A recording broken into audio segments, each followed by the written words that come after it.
Thank you so much, Christian, for those wonderful opening remarks. E nā mana, e nā reo, e nā rangatira mā, tēnā koutou. Ko a humarangi ki runga, ko te whanganui atara ki raro. Ko te ati awa, ko taranaki whanui te mana whenua. Tēnā koutou katoa. Ko Caralee McLeish, tōku ingoa. Ko te tumu whakarai mō te tai ohanga. Nō mai haere mai ki tēnei hui. Tēnā tātou katoa. So I am delighted to be making some opening remarks today at this joint RBNZ and Treasury workshop. This event continues some long-standing collaboration between our two institutions, as Christian has highlighted, from responding to shocks to our stewardship functions to lift wellbeing for all New Zealanders. I wanted to start my remarks today with a whakatoki. Kia whakatomori te haere whakamua. This means I walk backwards into the future with my eyes fixed firmly on the past. This resonates really strongly with me, and I think it captures what I want to talk about here today, how existing macroeconomic frameworks can adapt and can evolve so that we can navigate the challenges ahead in the future. Our macro frameworks guide decision-making and policy choices for monetary and fiscal policy. That includes decisions about taxes, spending, debt and interest rates. They're critical determinants of wellbeing for current and future New Zealanders. While macroeconomic frameworks have greatly enhanced economic stability in New Zealand over the last 30 years, they've also been tested during the unprecedented upheaval of the COVID-19 pandemic, as well as by longer-term structural trends in the economy. And in these circumstances, it's right to take stock of our approach and ask where changes need to be made. And as we do this, we need to learn from our past. That means learning the lessons from the pandemic, but also understanding the strengths and weaknesses of our frameworks as we've navigated numerous challenges over the last 3 decades. It means keeping our eyes firmly fixed on the fundamental objectives that we seek and have sought to achieve, which is improving the living standards for all New Zealanders. So in my remarks today, I will outline some of the economic challenges that have motivated the Treasury to examine our approach to macroeconomic frameworks. And I'm also going to outline some of the questions that we're asking ourselves and the issues that we're exploring as we progress this work. I do want to stress we're not making policy recommendations here. This is a workshop. What we are doing is raising questions and exploring issues, and we are really keen to engage with all of you as we build our understanding. And in that spirit, next week the Treasury will release for consultation a draft of its combined long-term fiscal statement and long-term insights briefing. A number of the issues that I touch on today will be discussed in that paper, and I commend that you all engage with it and provide feedback before a final version is published in September.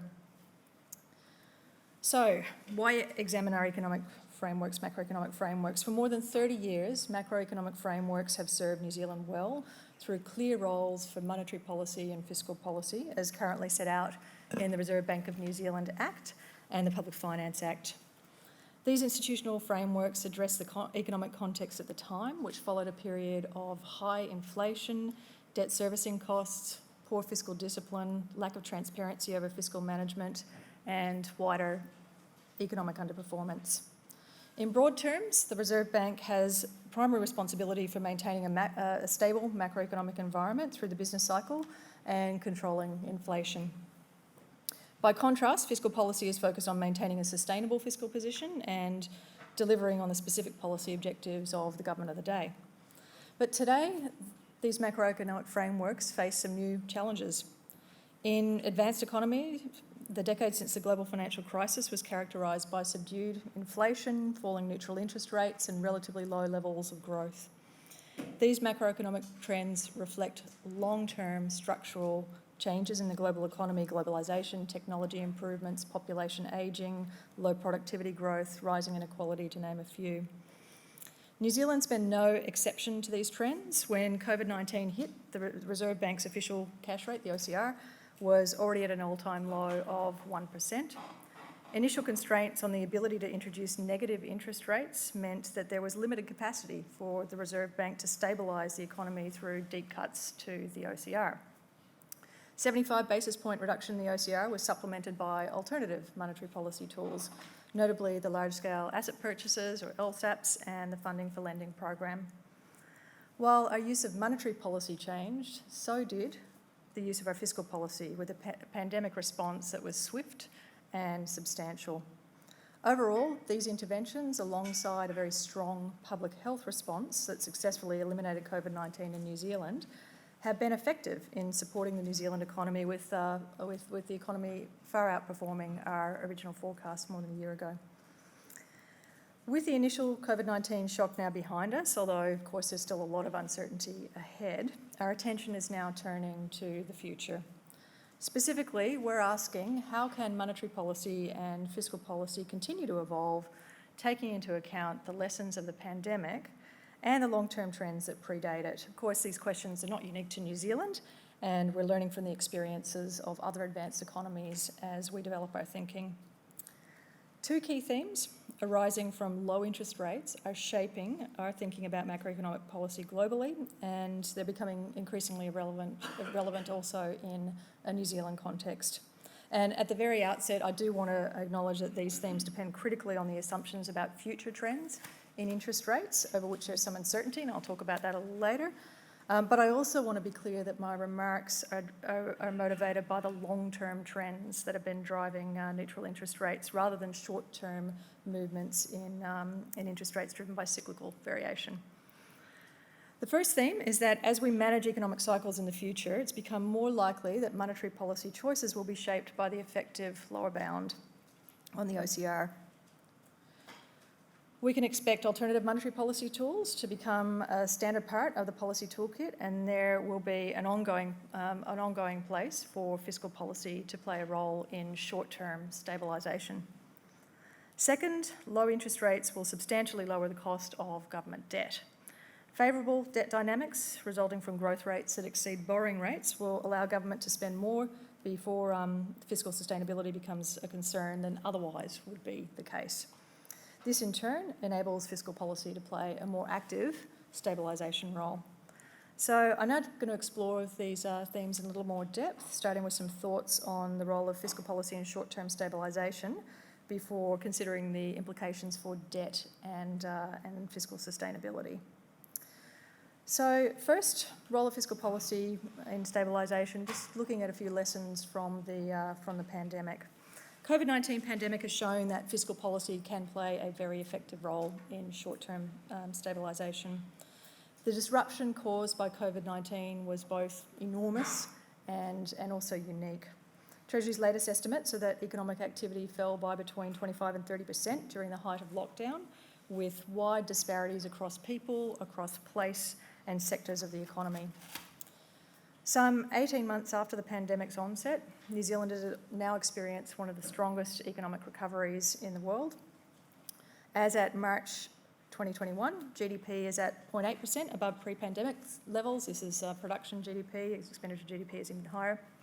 It's well above earlier expectations, and also well above most other advanced economies. Central to this economic recovery was a really strong public health response.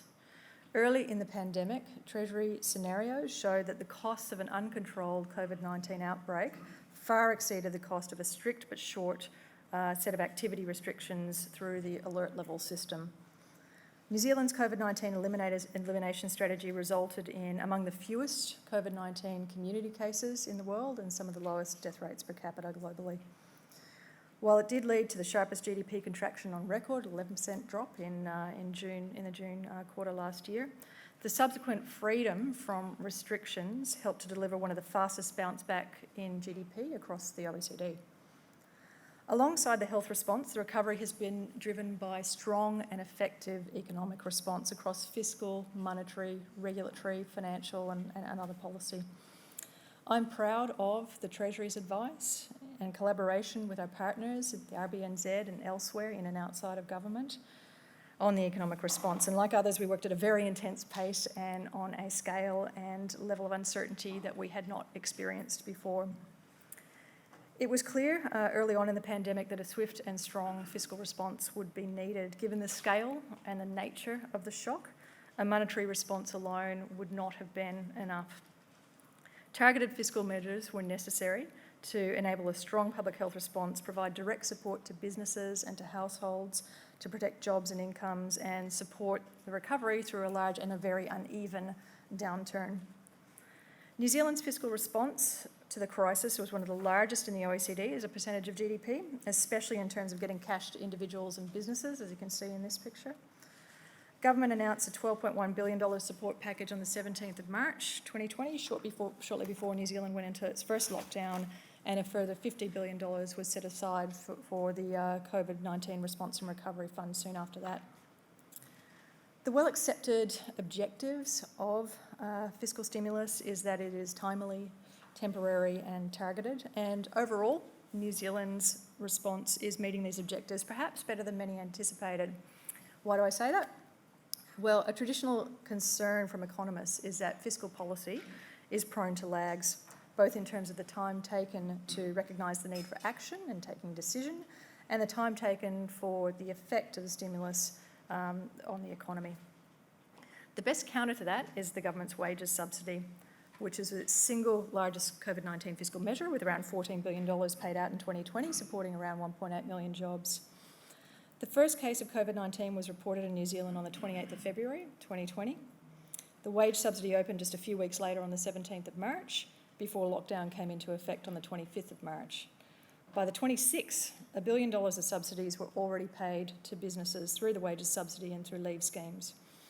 On average, wage subsidy payments took 3.5 days to be between the application and payment, and in some cases it was a matter of hours. Businesses have told us that the timely delivery helped to boost confidence and to keep workers in jobs. The wage subsidy was designed to provide temporary support only, and the vast majority of other fiscal supports were temporary as well, and this meant that it limited the extent to which there was a significant fiscal expansion in permanent spending. But while the wage subsidy is high profile, it's important not to underplay the other elements of the fiscal response, which together accounted for more than $40 billion of spend allocated. Significant strength of the fiscal response was the ability to target the impacted sections of the population. This included more than $5 billion for New Zealand's public health response, a range of business supports, tax credit packages for industries that were most affected, direct assistance for the most vulnerable groups through benefits, programs like whānau ora, and also economic recovery measures that aim to address some of the long-standing challenges of New Zealand: productivity, climate change, housing. Targeted support has been especially important because of the extreme unevenness of the impact of the pandemic. Tourism, international education sectors have been particularly hard hit, whereas construction, healthcare, public administration have grown and indeed are reporting skill shortages in some areas. Existing disparities in employment outcomes were initially exacerbated, with younger people, women, Māori and Pacific people the most disadvantaged. Encouragingly, we're now starting to see unemployment rates approaching pre-pandemic levels for many of the affected groups. Unemployment rates appear to have recovered more quickly than was the case after the GFC. Then it took roughly 10 years to get back to pre-GFC levels for the overall population, while for the Māori population, unemployment was just approaching pre-GFC levels as the pandemic hit. Of course, the labour market hasn't fully recovered, and in particular, Pacific people's unemployment remains elevated, as does underutilisation for most groups. There's still some significant slack. And it's also important to remember that in returning to pre-pandemic patterns of employment, there are still existing inequities. While the fiscal response has supported a strong recovery from the pandemic, we've also learnt a lot more about how to have temporary, timely and targeted spend during a crisis. Just a couple of reflections from a practical standpoint. First was that the response really underscored the importance of speedy implementation for providing confidence and getting cash to businesses and households. But there can be a trade-off between speed and value for money. The wage subsidy scheme was effective precisely because of the speed with which payments were made to businesses. However, this did mean accepting the risk that some payments would be unnecessary. Also, speed of the response depends critically on having implementation-ready plans. We did see some lags, some implementation lags in some areas, particularly around infrastructure. Also, capacity constraints can limit delivery. There are limits to how quickly labour and capital can shift between sectors during a crisis. An iterative and agile approach to fiscal policy can help when managing extreme uncertainty. For Treasury, this included exercising the flexibility that was provided in the Public Finance Act. I'll talk a bit more about that later.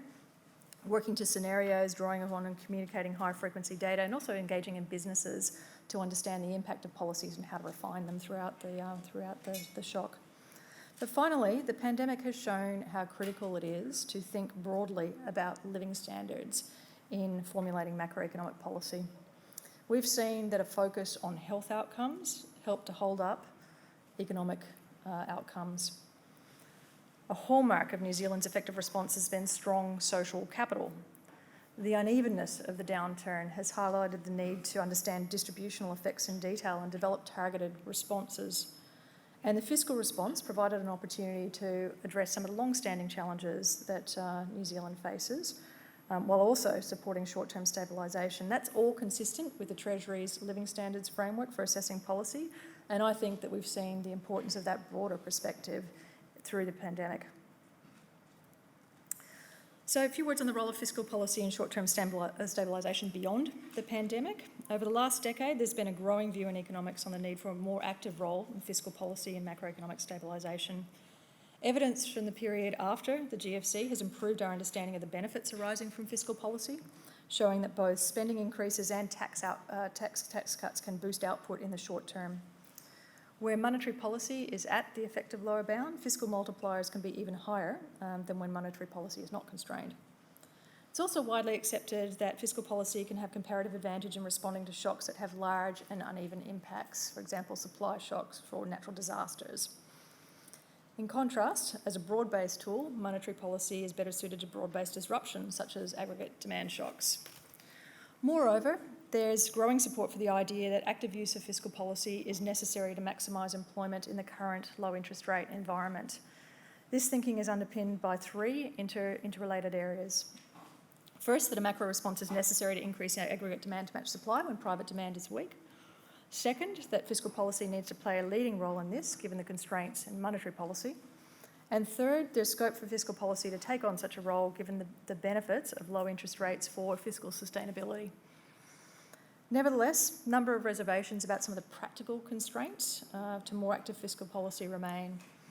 Spoken a little bit about implementation lags, risk of lower value spend, and the challenge of targeting a fiscal stance in uncertainty around the output gap. A critical concern is also how to ensure symmetry across the cycle.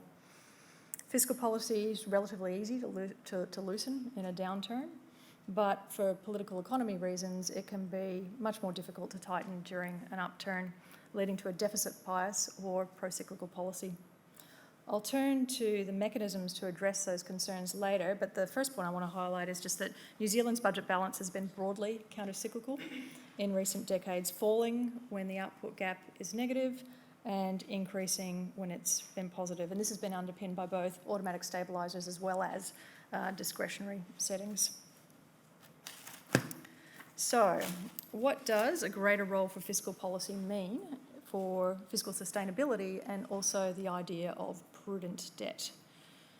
New Zealand entered the pandemic with a strong balance sheet, reflecting long bipartisan history of fiscal discipline as embedded in our existing macro frameworks and our political culture. The government's fiscal strategy is focused on securing our economic recovery while retaining fiscal sustainability in the long term. COVID-19 response was critical to the recovery, but it also led to really significant increases in public debt. Net debt is now forecast to peak at 48% of GDP. Before the pandemic, the forecast peak was 21.5% of GDP. Despite the increase in debt over the last year, Treasury considers that our current debt level and the trajectory of debt over the forecast period is both prudent and consistent with the principles of responsible fiscal management in the PFA. In part, this is because even as debt levels rose, as you can see here, interest rates fell, and that meant that debt servicing costs are actually lower now than they were before COVID-19. Our view is also that there are high marginal benefits to well-being for spending to offset the worst aspects of the crisis that lead to long-term economic scarring. With limited space for conventional monetary easing and ongoing uncertainty, consolidating too early would have significant risks to long-term living standards. The IMF has warned about premature consolidation as a risk to economic recovery. If the recovery does happen sooner than expected, automatic stabilisers will be triggered and monetary policy could be adjusted. So how does Treasury think about prudent debt? Critically, the Public Finance Act allows for some significant flexibility in this question, recognising that prudent debt levels will vary over time and also according to context. Historically, there have been considerable changes in the government's debt targets. It's kind of a complicated slide, but it basically says that the debt targets have varied over time. There have been limits, there have been ranges, but they have varied over time, which reflects the context and the value judgments of the time. Treasury's starting point for assessing prudent debt is to consider the upper limit for debt, which depends on a set of factors and value judgments. 3, first, whether debt remains sustainable. So this considers the trajectory of debt and the risk that it reaches a level above which government may default. Future interest rates, GDP growth are important considerations to assess this, alongside some of the underlying pressures in the structural balance. Second, whether we have the ability to access debt markets. This refers to the debt level above which creditors may no longer be willing to lend on reasonable terms. Credibility in our frameworks and in our institutions is a critical factor here, as is the level of private debt in New Zealand and our risk relative to other borrowers. But I would note that our net debt remains relatively low compared with other countries when we look at comparable international measures. And the third element is whether debt is welfare enhancing. This requires weighing up the costs of higher debt against the benefits of new spending and needs to take an intergenerational perspective. When debt servicing costs are low, the quality of investment is high, it is increasingly likely that the benefits of investing to maximise outcomes for current and future generations outweigh the costs. In 2019, the Treasury considered an upper debt level to be around 50 to 60% of GDP. But there is no one fixed number. Upper limits of debt depend on the context. At this time, the risks associated with market access and debt sustainability are low. Market access is likely maintained with debt far in excess of 50 to 60% of GDP, and low interest rates mean that debt sustainability is not a concern at the current time. Like all advanced countries, New Zealand has long-term fiscal pressures from population ageing, rising health expenses, community expectations and climate change. Those do need to be managed for debt sustainability, but those also aren't new. Prudent fiscal management is broader than limits on debt, however.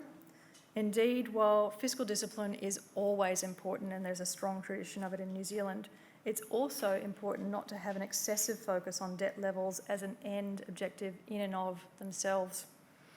The greater challenge for fiscal management is determining the level of debt and spending over time that maximises well-being. The general rule of thumb is that debt should fund spending where, across generations, the benefits in well-being exceed the costs of that spending. The right level of spending, therefore, depends critically on the value for money of spending initiatives. Where initiatives can deliver high value for money, the appropriate level of debt will be higher. And with debt servicing costs at historically low levels, there is greater headroom for high-quality investments that raise living standards across generations. The Treasury's Living Standards Framework helps us to assess some of those trade-offs. It can help identify value for money investments that might be overlooked with a narrow focus on debt limits. For example, high-quality spending to tackle long-standing challenges like productivity, climate change and inequality, which brings benefits to future generations as well as to current generations. As we think about investment, we do need to recognise that public investment crowding out private is a potential cost, but also we need to look at the potential benefits as well. It's also important to recognise the implications of low interest rates beyond the level of debt. With interest rates expected to be below growth rates for a considerable period, it's technically possible for debt as a percentage of GDP to fall, even with a structural budget deficit. This is a fundamentally different dynamic to what we were experiencing when the principles of responsible fiscal management were first created, and highlights the importance of having a flexible framework that allows a practice to evolve in line with conditions.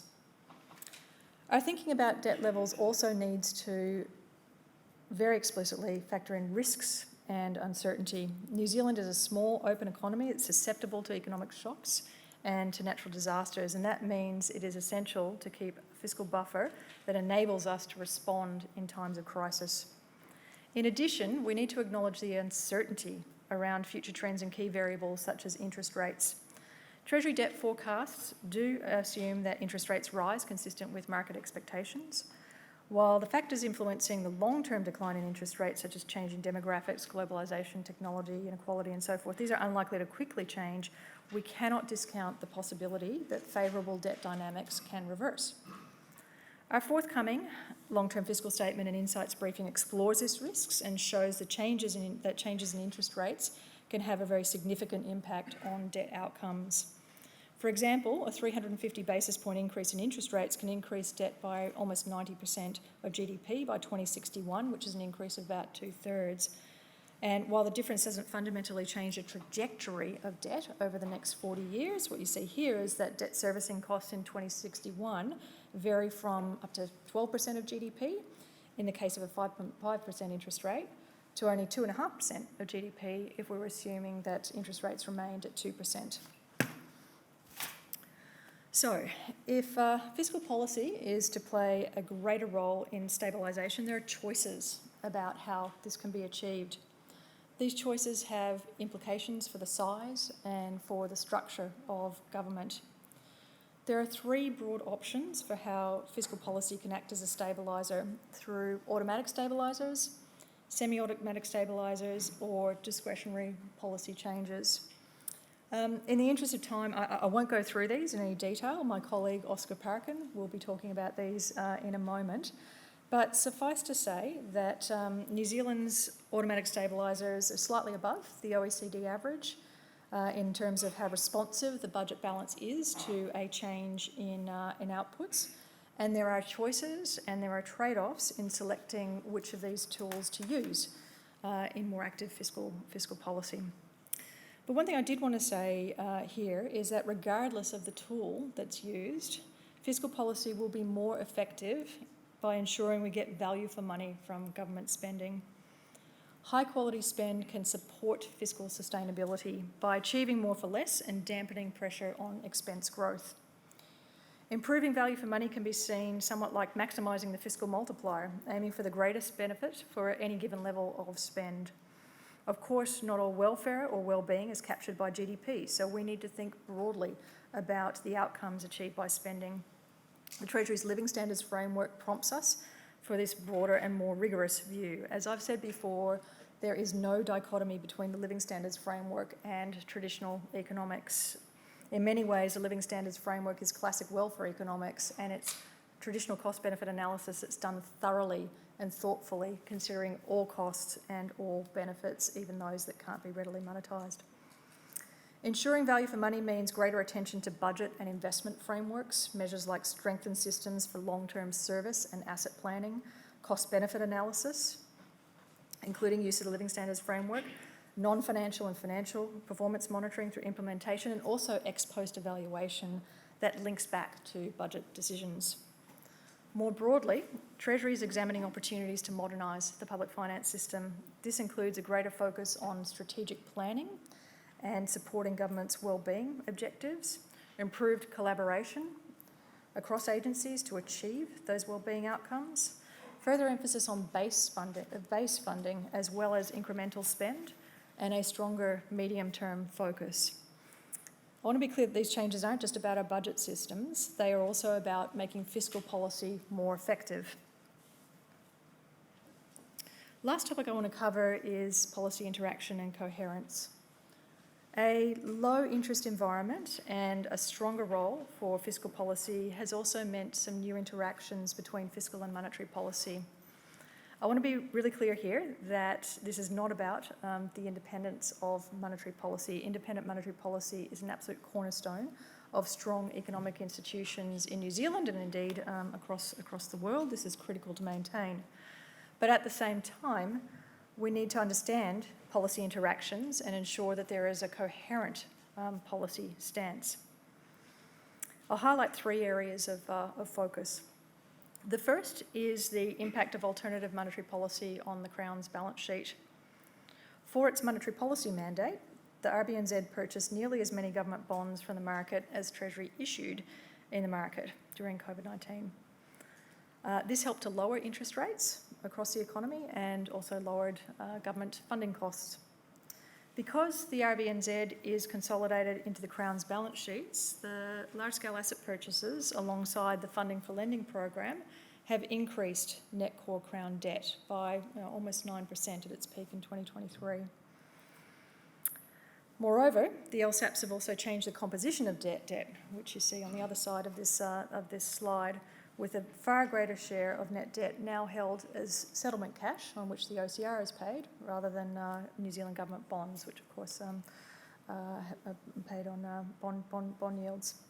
We're now reviewing our fiscal indicators. Treasury is of the view that we need to avoid the perverse incentive or perverse effect of alternative monetary policy, encouraging a fiscal tightening. We're also working closely with the RBNZ on indemnities and other mechanisms to enable independent decisions by the Monetary Policy Committee on alternative monetary policies, while also ensuring that there's transparency on the Crown balance sheet impacts and also risk appetite.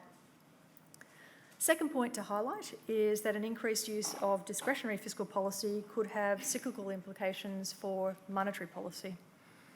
As explained earlier, a key challenge of fiscal policy as a stabilisation tool is asymmetry. It's generally easier to loosen fiscal policy than it is to tighten it. While expansionary fiscal policy can take the pressure off monetary policy during a downturn, it can also increase inflationary pressures during periods of economic recovery and growth, with consequences for interest rates, exchange rates and exports. Thirdly, the pandemic has raised the profile of the distributional impacts of monetary policy, particularly as they relate to house prices. These distributional impacts are complex. Lower interest rates increase employment. They benefit borrowers and they benefit asset holders, reduce returns to savers.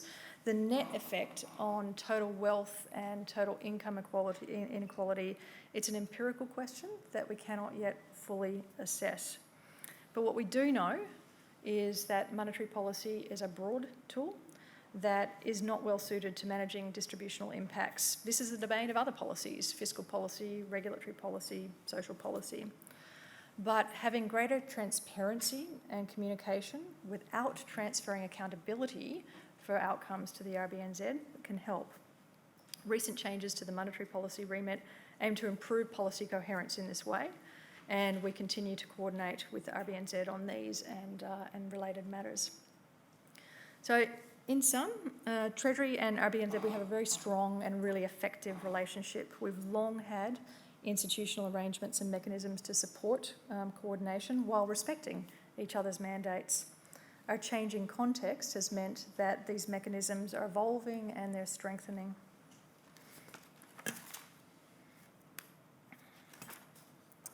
So, a couple of closing remarks. I want to conclude with a really explicit acknowledgement of both the strength of New Zealand's macroeconomic frameworks and also the need to evolve and interpret them to account for the current economic challenges that we face. For this reason, the Treasury has recently started a work program to ask, what do the structural changes in our economic environment mean for our approach to macroeconomic management? Clearly, our understanding from the response to the pandemic and some of the bigger economic trends that I've discussed today, it means that we do need to continually examine topics like the role of fiscal policy in macro stabilisation, our approach to fiscal management, increasing the quality of spend and well-being benefits of fiscal policy, and also the coordination of monetary, fiscal, and indeed other policies. Our first step is to ask questions, to outline the issues and to build knowledge, and this workshop is a key part of that. As I outlined at the start of this speech, our intention is that as we do that, we learn from the past, both in terms of the great strength of our existing system that have meant that we've been really well placed to weather the pandemic, but also how to build on these strengths as we adapt to our new context. And doing so will help us in lifting living standards for all New Zealanders.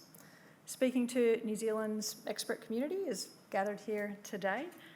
marks an important step in our engagement on these topics. And hopefully these remarks and all of the great material that we're going to hear today will help to spark some more interest and encourage some debate. I encourage everybody just to be really active participants in our upcoming consultation on our long-term fiscal statement and long-term insights briefing. Thank you all very much, and kia ora. Thanks.